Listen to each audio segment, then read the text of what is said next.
डिंडोली क्षेत्र में हत्या की वारदात। नवागाम सब्जी मंडी क्षेत्र में त्रिपाठी अस्पताल के सामने चाकू से हमला किया गया। ताज़ा खबर देखने के लिए देखते रहे स्टार न्यूज नेटवर्क। जय हिंद।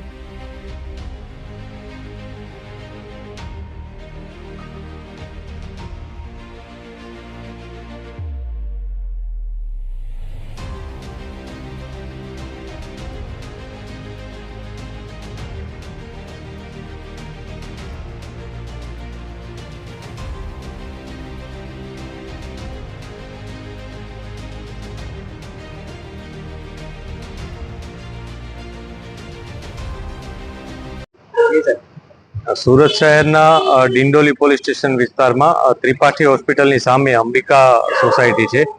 ત્યાં આજે મોડી સાંજના સમયે એક ઘટના બની હતી, જેમાં મારેમારીની બનાવમાં એક વ્યક્તિનું મૃત્યુ થયું છે. જે બાબતને લઈ પોલીસે મર્ડરનો ગુનો દાખલ કરવાની અત્યારે તજવીજ ચાલુ છે. આ ઉપરાંત આ કેસમાં જે આરોપી છે એ 4 આરોપી પૈકી એક કુંદન સુનિલ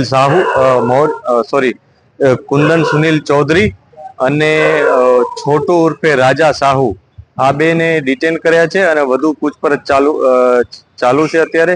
અને પૂરતા પુરાવા મળી જવાથી બંનેની ધરપકડ કરવામાં આવશે. આ ઉપરાંત જે ભોગ બનનાર છે એનું નામ રામ બચ્ચન છે અને એના જે છોકરો છે અભિષેક રામ બચ્ચન મૌર્યા, આ બંને ભોગ બનનાર તરીકે છે. અભિષેકને પણ કેટલીક ઈજાઓ થઈ છે. અત્યારે તીક્ષ્ણ હથિયારના ઘા વડે એ લોકોને ઉપર એટેક થયા હોવાની જાણકારી પોલીસને મળેલ છે.